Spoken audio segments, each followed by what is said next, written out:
Dalam nama Bapa dan Putra dan Roh Kudus. Amin.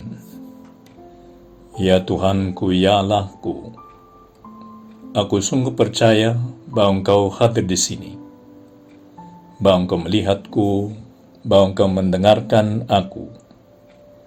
Aku menyembah Dikau dengan hormat. Aku mohon ampun atas dosa-dosaku dan rahmat untuk menggunakan waktu berdoa ini dengan penuh hasil. Bundaku yang tak bernoda, Santo Yusuf, Bapa dan Tuanku, malaikat pelindungku, doakanlah aku. Ketika hari sudah malam, pada hari pertama minggu adalah hari Minggu sekarang, karena dulu hari terakhir adalah Sabtu, hari terakhir yang Sabat yang dilindungi oleh orang-orang Yahudi. Maka hari pertama di dalam minggu adalah Minggu ini. Ketika hari sudah malam pada hari pertama minggu itu, berkumpullah murid-murid Yesus di suatu tempat dengan pintu-pintu yang terkunci, karena mereka takut kepada orang-orang Yahudi. Takut karena bisa saja mereka tertangkap juga dan dibunuh atau disalibkan juga. Pada waktu itu datanglah Yesus dan berdiri di tengah-tengah mereka dan berkata, "Damai sejahtera bagi kamu." Ya pasti itu mengejutkan kan? Karena mereka sudah menyembunyikan diri supaya tidak tertangkap. Seperti kita sekarang, kita menyembunyikan diri supaya tidak ketemu dengan orang yang bisa membahayakan kita. Nah, tiba-tiba ada orang di dalam rumahnya, di dalam ruang itu. Syukurlah, orang yang masuk adalah Tuhan Yesus Kristus. Juga sekarang, kita harus membiarkan Yesus masuk di dalam rumah kita. Yang membahayakan kita di luar. Ya, sama dengan jiwa kita juga. Kita harus membiarkan Yesus masuk di dalam diri kita. Dan yang bisa membahayakan jiwa kita, itu harus di luar. Ditolak, tidak dibiarkan masuk. Ya, maka situasi kita ini sekarang, di dalam pandemi ini, mengajarkan itu kepada kita. Yang membahayakan kita harus di luar jiwa kita, dikeluarkan, tidak dibiarkan masuk. Apa yang dikatakan oleh Tuhan Yesus Kristus? Damai sejahtera bagi kamu. Damai yang dibawa oleh Tuhan Yesus Kristus, yang diberikan Tuhan Yesus Kristus kepada kita. Dia membawa damai dan terang itu, dan kebahagiaan itu kepada semua tempat di mana dia pergi. Dan dia disebut Pangeran Damai. Saya kurang tahu kalau itu terjemahannya yang benar di dalam bahasa Indonesia. Tapi yang Inggrisnya adalah Prince of Peace.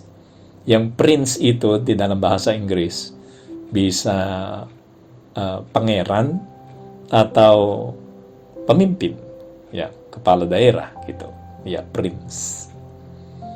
Maka bisa disebut juga bahwa Tuhan itu adalah Raja Damai.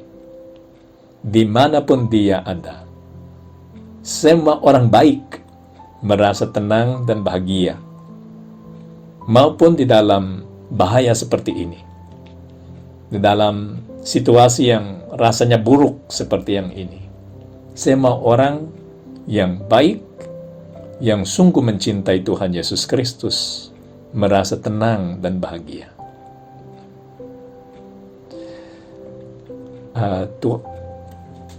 Opus Dei ini didirikan sebelum Perang Saudara Spanyol. Nah, baru mulai Opus Dei di Spanyol ketika Perang Saudara Spanyol itu ya pecah gitu. Dan apa yang terjadi di dalam perang Saudara Spanyol? Maka ada partai-partai di dalam, ya dulu Spanyol itu kerajaan, tapi sudah sedikit demi sedikit menjadi demokrasi. Karena sedikit demi sedikit seperti Inggris jadi demokrasi, maka ada partai-partainya, ada kelompok-kelompok politiknya. Dan waktu perang Saudara Spanyol itu datang, ada beberapa partai yang memang tetap orang yang percaya, orang beriman semuanya, dan ada yang komunis misalnya, yang anarkis misalnya. Semua mereka menolak agama karena mereka salah berpikir bahwa agama itu berhubungan erat dengan kerajaan dan berhubungan erat dengan semua orang itu yang menyebabkan penderitaan di dalam negara. Maka dengan kerajaan itu mereka menolak agama juga. Jadi orang komunis menjadi orang ateis. Oke. Masalahnya waktu perang Saudara Spanyol itu mulai, yang kuat di dalam Madrid, kota Madrid, adalah yang ateis, kelompok-kelompok ateis itu. Dan apa yang mereka melaksanakan? Semua uskup, semua romo, semua suster, semua brother yang mereka bisa menemukan dibunuh langsung. Sebagai orang jahat, mereka berpikir semua itu adalah orang jahat, maka harus dihukum mati. Itu cara berpikirnya orang-orang itu. Nah, oleh karena itu semua romo, semua orang baik, semua orang Katolik yang baik menyembunyikan diri supaya tidak terbunuh. Salah seorang antara mereka adalah Santo Josemaria. Tapi susah menemukan tempatnya. Suatu hari mereka menemukan tempat di rumahnya Manolo Sáenz de los Toreros, teman baik mereka. Maka di sana aman karena yang tinggal di sana adalah Manolo Sáenz de los Toreros dan seorang pembantu yang sudah sangat tua. Dan pada beberapa hari atau mungkin bulan ya atau minggu, semuanya di sana tenang. Suatu hari, saudara sepupunya si Manolo datang untuk tinggal di sana juga, namanya Juan Manuel. Dia tinggal di sana. Justru waktu dia datang, karena dia tidak kenal Santo Josemaria, dan bersama Santo Josemaria ada Juan Jiménez Vargas, salah seorang anggota Opus Dei yang pertama. Ya, dia seorang dokter. Ada Santo Josemaria, Juan Jiménez Vargas yang anggota Opus Dei, dan Juan Manuel yang tidak kenal keduanya, baru kenal sekarang karena dia adalah saudara sepupunya Manolo Sáenz de los Toreros yang memiliki rumah itu atau apartemen, karena itu apartemen di dalam gedung. Justru ketika Juan Manuel itu baru datang, saudara-saudara musuh itu menyerang gedung apartemen itu. Maka mereka pergi ke apartemen itu satu persatu untuk mencari orang yang uskup, romo, atau suster brother, atau orang Katolik yang baik. Ya, semua itu kalau ada tandanya, kalau dia punya salib atau gambarnya Bunda Maria, langsung dibunuh orangnya. Nah, serdadu musuh itu datang, maka Santo Josemaria, Juan Jiménez Vargas, dan Juan Manuel harus melarikan diri. Tapi tidak bisa keluar, karena serdadu-serdadu itu masuk melalui pintu masuknya dan naik lewat tangganya. Mereka melarikan diri ke atas, ya, lantai yang paling atas di apartemen itu. Di lantai yang tertinggi itu ada gedung gudang. Ada gudang. Dan di dalam gudang itu yang kecil dan panas, mereka menyembunyikan diri. Tapi tetap, serdadu-serdadu musuh itu naik. Naik terus sampai semakin lama semakin dekat lantai tertinggi itu. Mereka mendengar suara langkah kakinya. Ketika sudah lumayan dekat orang-orang itu, Juan Jimenez Vargas yang anggota Opus Dei menanyakan kepada Santo Jose Maria, "Romo, jika kita tertangkap, bagaimana Romo?"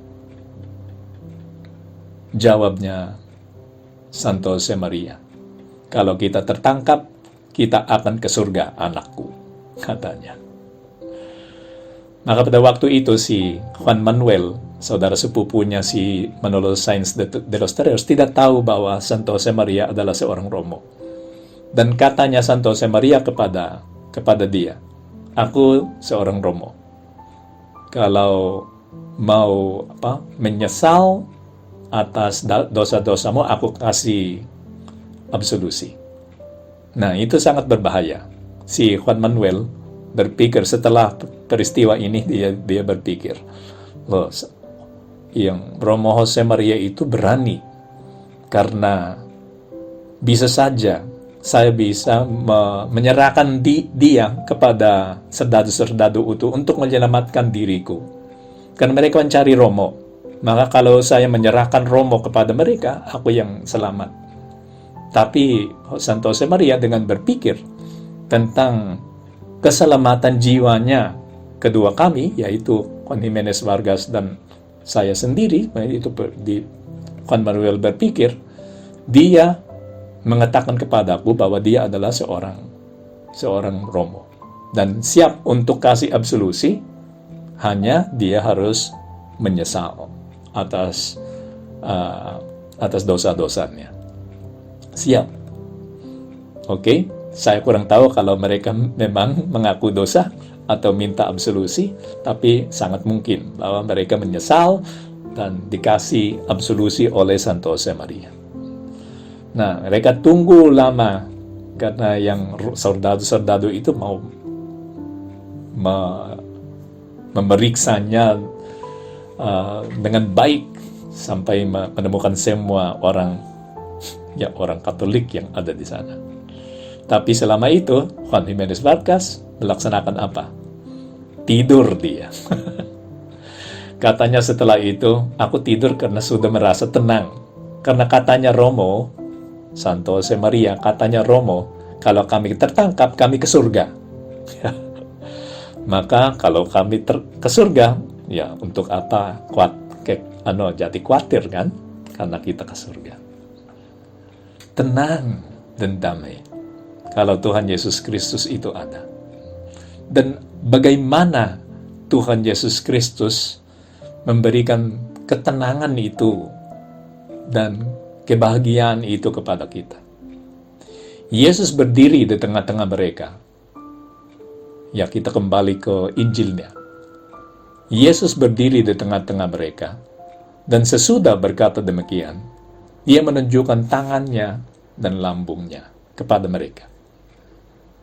Murid-murid itu bersuka cita ketika mereka melihat Tuhan. Karena dulu sudah mati, sekarang hidup. Ya. Sangat mengagumkan, mengejutkan semua itu. Itu seperti Tuhan Yesus mengatakan kepada mereka, jangan takut mati, karena aku akan hidup. Kamu akan hidup kembali seperti aku. Setelah Tuhan Yesus Kristus bangkit dari orang mati, itu menjadi jelas bagi kita bahwa kita juga bisa berharap hidup kembali setelah mati. Kita tidak akan dimusnahkan oleh kematian, melainkan kita hidup terus, khusus kalau kita dekat Tuhan, kalau kita hidup bersama Tuhan. Jangan takut mati, karena kamu akan hidup kembali. Itu bisa disebut tentang kematian yang fisikal, yang biologis.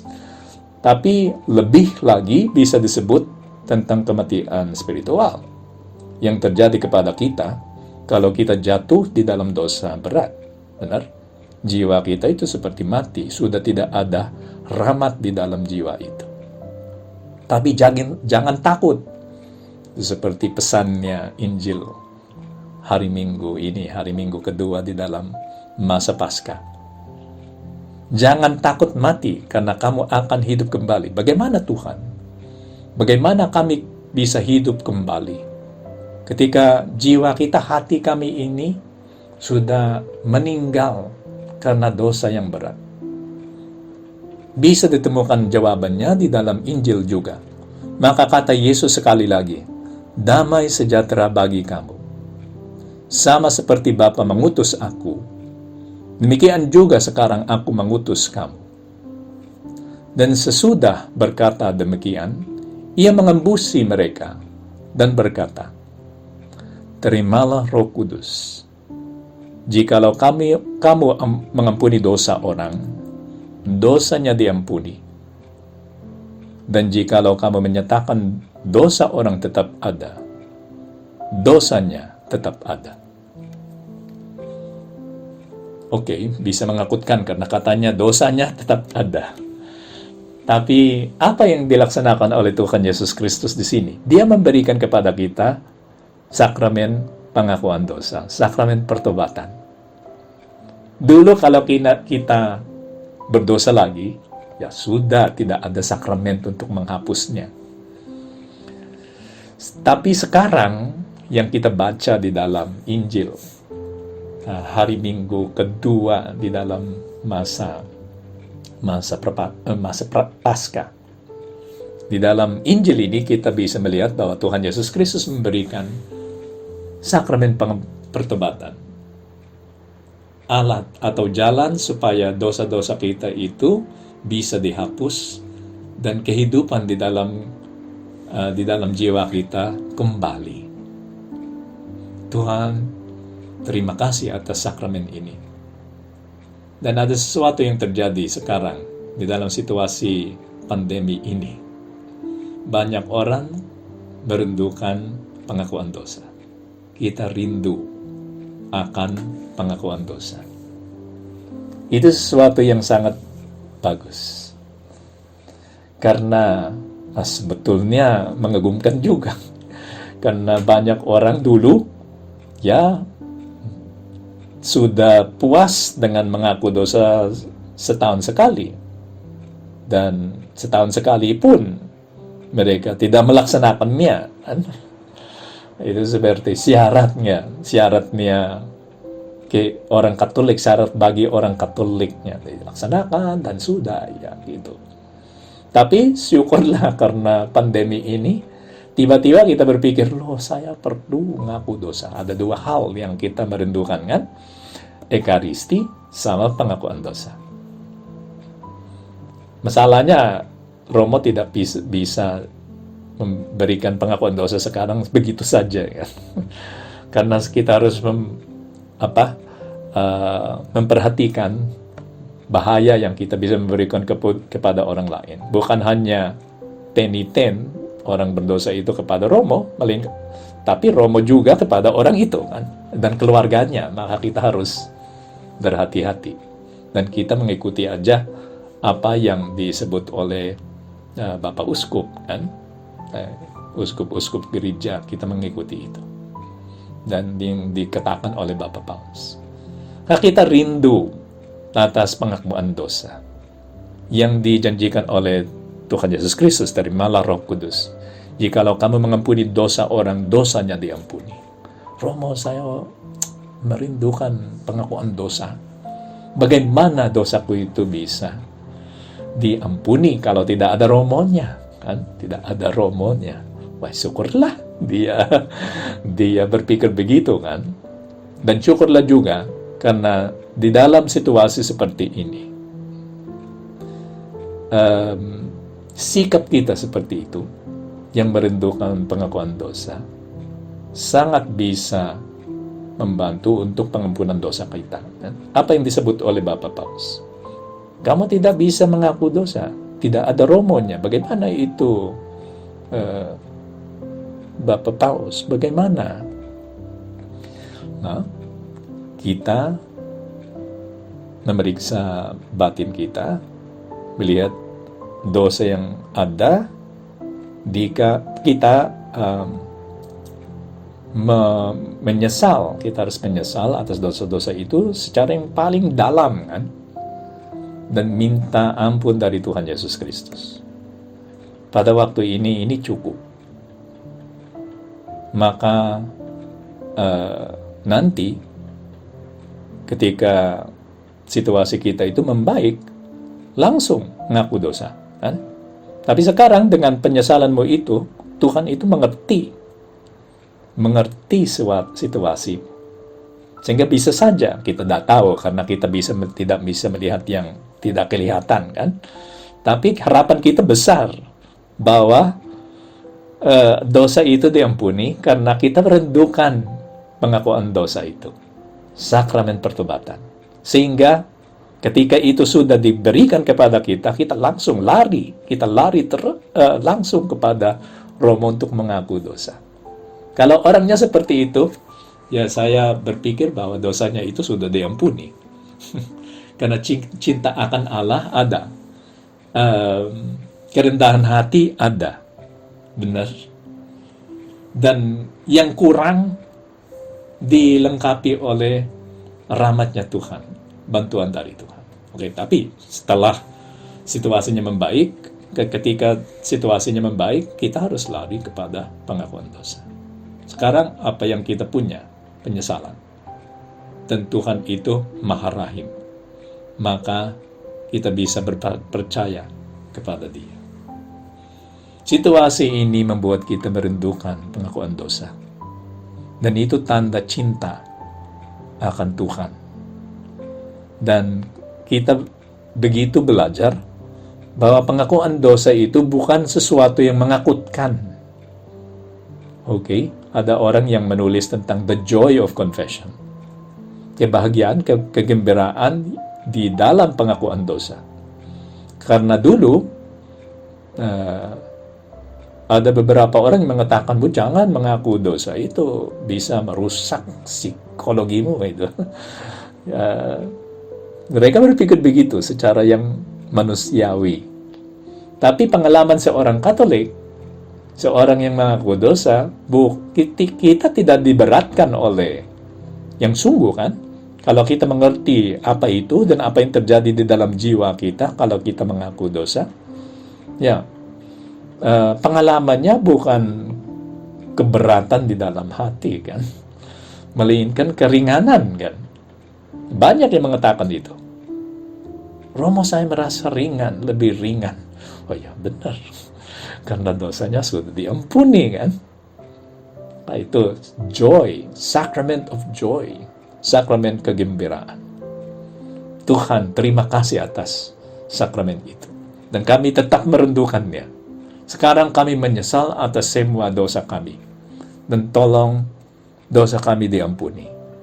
Nanti kami akan minta rahmat dari pengakuan dosa.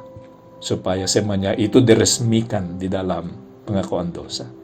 Tapi sekarang kami bertobat. Kami menyesal. Kami menunjukkan cinta yang sungguh kepadamu. Dengan penyesalan, dengan pertobatan ini. Pengakuan dosa itu, katanya Santo Josemaria, bukanlah percakapan manusiawi. Melainkan percakapan surgawi. Divine dialogue. Sacramental confession is not a human dialogue, but a divine dialogue. It is a tribunal of divine justice. Maka memang tribunal, okay? Ada sidang. Dan diperiksa kesalahan kita. Untungnya, katanya Santo Josemaria, orang yang datang kepada sidang ini, kalau dia mengakui kesalahannya, dia diampuni, dia tidak dibesarkan di dalam penjara. dia diampuni. Oleh karena itu, kita merindukan pengakuan dosa. Kita rindu akan pengakuan dosa. Banyak yang merasa begitu. Ada seorang Romo di Inggris, dan dia sering naik kereta untuk pergi kemana-mana. Oke. Dan dia tahu, di dalam kereta, kalau dia mulai berbicara dengan orang yang di depannya itu tidak akan berhenti. Selama seluruh perjalanan itu, ya percakapannya terus terjadi. Maka tidak ada waktu untuk ibadah, untuk rosario, untuk berdoa. Maka dia coba kadang-kadang tidak memulai percakapan itu. Tapi suatu hari, yang orang itu di sampingnya tertidur. Maka tidur di atas bahunya. Ketika orangnya itu bangun, dia melihat, sorry katanya kepada si Romo. Loh, Anda seorang Romo ya, katanya kepada si Romo ini. Ya betul, saya seorang Romo.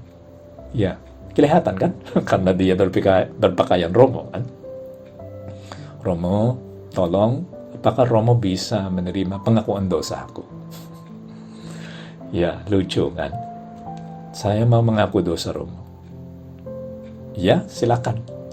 Bisa. Jangan di sini kan, mereka mencari tempat lain yang lebih sunyi, dan mereka melaksanakan pengakuan dosa itu. Oke. Kerinduan atas pengakuan dosa. Ada seorang kudus, Santosa Maria, sangat mencintai pengakuan dosa itu. Sehingga walaupun dosanya itu masih ringan, tidak terlalu banyak, dia mengaku dosa. Bukan karena dia merasa stres itu. Melainkan karena dia mau menerima rahmat yang diberikan oleh pengakuan dosa itu kepada kita. Setiap kali kita memakainya kan. Maka pengakuan dosa itu bukan hanya untuk dosa berat, bisa juga untuk dosa ringan. Dan dosa yang mungkin sudah diampuni, tapi kita melaksanakan dulu masa lalu kita itu. Nah, pengakuan dosa itu bisa dipakai untuk banyak hal, untuk membersihkan jiwa kita. Oleh karena itu, Santa Teresa dari Avila sangat mencintai pengakuan dosa ini. Sehingga suatu hari, karena waktu dia masih suster yang muda, dia selalu sakit. Maka ayahnya menyuruh dia ke sebuah desa di mana ada yang disebut curandera. Orang yang bukan seorang dokter, tapi tahu itu yang tanaman-tanamannya itu yang bisa, atau daun-daunnya yang bisa dipakai untuk menyembuhkan orang.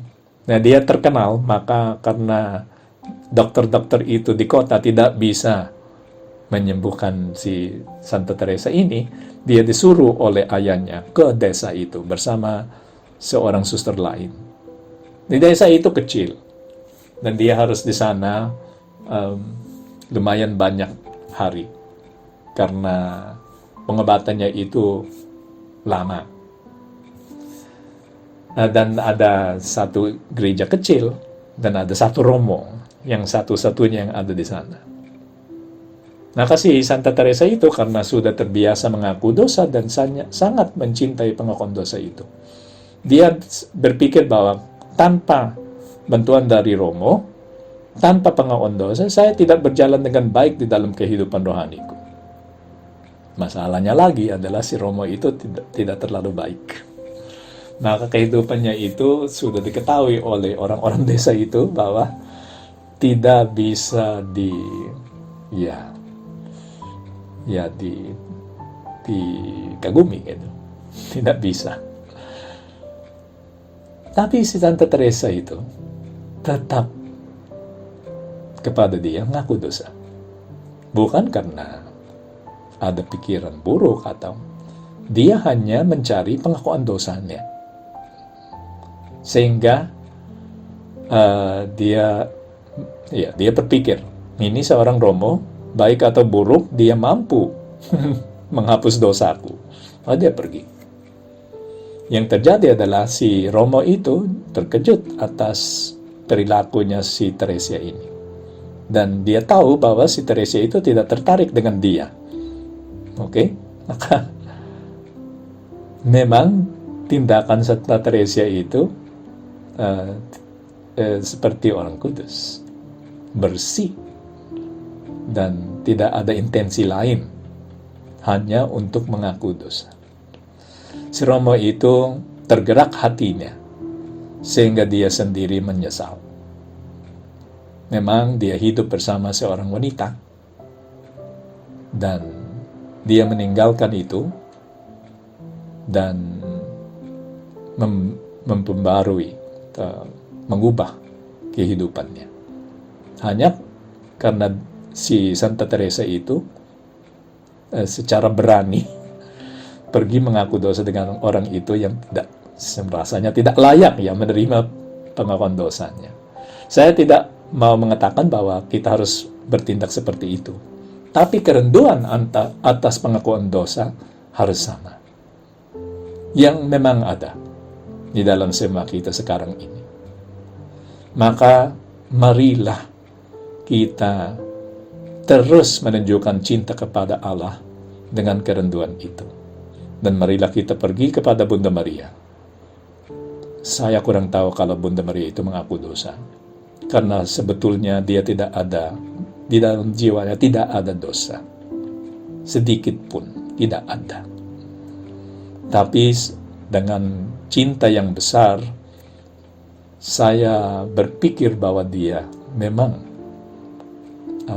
minta ampun atau atas hal-hal yang bukan dosa, dan sebetulnya tidak dilihat oleh orang lain sebagai kesalahan.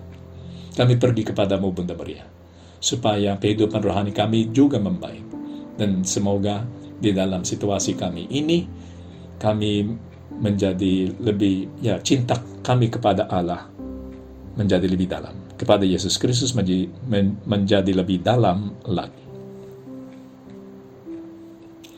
Aku bersyukur kepadamu ya Allahku atas segala resolusi yang baik, kasih dan inspirasi yang telah Engkau curahkan kepada aku dalam renungan ini. Aku mohon pertolonganmu untuk melaksanakannya. Bunda Pentak Bernoda, Santo Yusuf, Bapa dan Tuanku, malaikat pelindungku, doakanlah aku.